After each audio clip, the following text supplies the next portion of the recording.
An essay in the defense of Driigun's Lair. On the utility and joy of art in the pursuit of ingenuity. It may be said, with no offence to truth nor to the Driigun himself, that he is neither a poet nor an artist, nor yet a master of interior design. His verses may lack the grace of a Shakespearean sonnet. His brush may falter where Michelangelo's would glide. Even within the fine domains of hearth and home, his talents in decoration and arrangement owe much to the discerning eye and exquisite taste of Mrs. Driigun, to whom all proper credit must be given. Yet, despite these truths, nay, because of them, the works of the Driigun hold value immeasurable and stand as a testament to the power of creativity and the singular triumph of forming something new.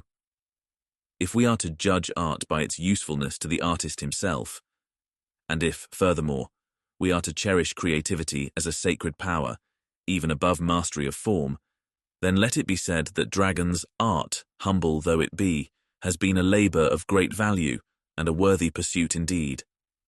Through each line penned and each doodle drawn, he hones that great faculty we call creativity, a force as potent and necessary as any wielded by the architect, inventor, or statesman. Consider that from such unassuming beginnings, the very foundation of Driigun's architectural ingenuity is laid. Who would imagine that sing-song rhymes and unsophisticated sketches of a non-poet might shape the mind that conceived of a house, nay, a veritable haven, both luxurious in spirit and stalwart against the winter's cruelest winds? See the George's Ghost essay on Cincinnatus. And yet, it is precisely this nurturing of imagination in one field that lends strength to endeavours in another.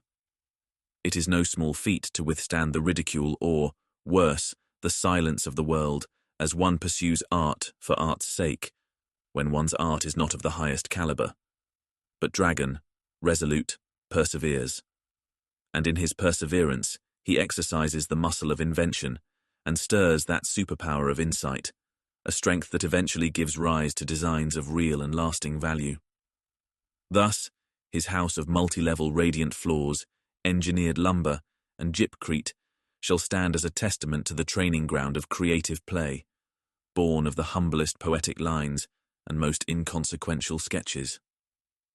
Consider, then, the conceiving of Driigun's Lair, noble in both its simplicity and splendour. Its design embodies a harmonious marriage of innovation with the dictates of climate, comfort, and affordability, yielding a luxurious refuge where warmth and beauty coalesce, even in the bitter frost of a northern winter. Devised with the aim of warmth amidst the coldest tempests, it demonstrates how invention as utility solution emerges from creative insight, a flash of brilliance built upon the solid bedrock of deep knowledge and experience. In the pursuit of his lair, Driigun first pondered the principles of heat, of structure, and of the materials available to him. For years he has examined and questioned, studied and laboured, until every fact and facet of this field is as familiar to him as his own hand. He knows well the flow of heat, that it rises and dissipates in open air, that it seeks to escape into the heavens, where it is lost to those who stand below. He knows also the limitations of traditional materials, heavy and costly, ill-suited for the project in which he seeks to build. The inventor, then, becomes master of his knowledge, carrying within him a storehouse of facts and an arsenal of tried solutions, yet he finds no single answer sufficient for his lofty aim. And thus, he presses onward, immersing himself yet deeper, seeking what others have not yet seen. In this furnace of prolonged contemplation, the solution appears as though by sudden revelation. After countless hours, and upon the acquisition of the knowledge of a new material, Gipcrete, he envisions a design employing elements not yet combined for this purpose. Structurally engineered lumber, light, strong, and adaptable, shall provide the skeletal strength without the burden of weighty steel and concrete. Lightweight concrete, known as Gipcrete, easily formed and conducting, shall shape floors of multi-layered levels, and within these floors, a system of radiant heating shall be ensconced, defying the laws of nature's cold, so that warmth may remain close to those who seek its comfort. Thus does the house mimic the warmth of cottages of the south, not with extravagance nor expense, but by the ingenuity of its construction. By the clever combination of these materials, engineered wood, Gipcrete, and radiant heating, the builder has fashioned a house suited for extreme winters, yet open and spacious, a luxury of comfort achieved with the economy of function. Here we see the fruits of creativity, informed by knowledge. For rather than permitting the air to bear heat aloft, he bid the floor, that most pedestrian of elements, become the gentle bearer of warmth. Let us not overlook what seems small in the shadow of larger achievements. The act of creating, however modest it may appear, is no trivial thing. It is the seed from which all greatness springs, the ember that lights the fire of progress. The dragon's labour in his poetry and art, though uncelebrated by galleries or salons, nurtured the very creativity that led to his architectural triumph.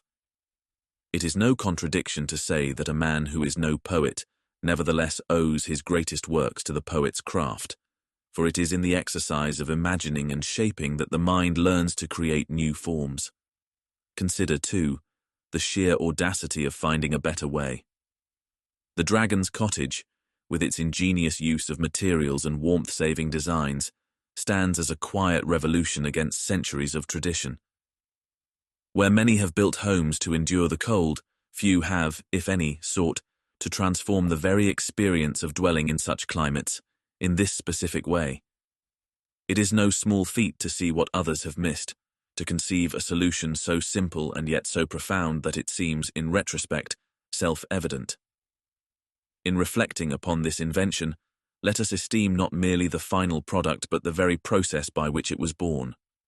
The diligence of study, the discipline of focus, and the endurance of mind that brings such a design to life. Patience, that oft underrated virtue, is here shown as the silent partner of inspiration.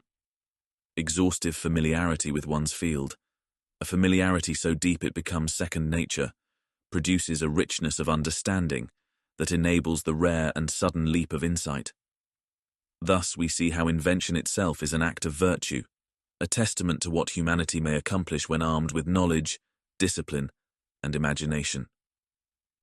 And as the mind of the inventor reaches that saturation point, as knowledge fills him to the brim, the creative spark ignites. Through a leap of insight born of toil, he blesses his wife with the fruits of his labour and expands the art of house construction with the creation of a new model, a comfortable home, an affordable solution, a warm and soaring edifice in the face of winter's most chilling assault.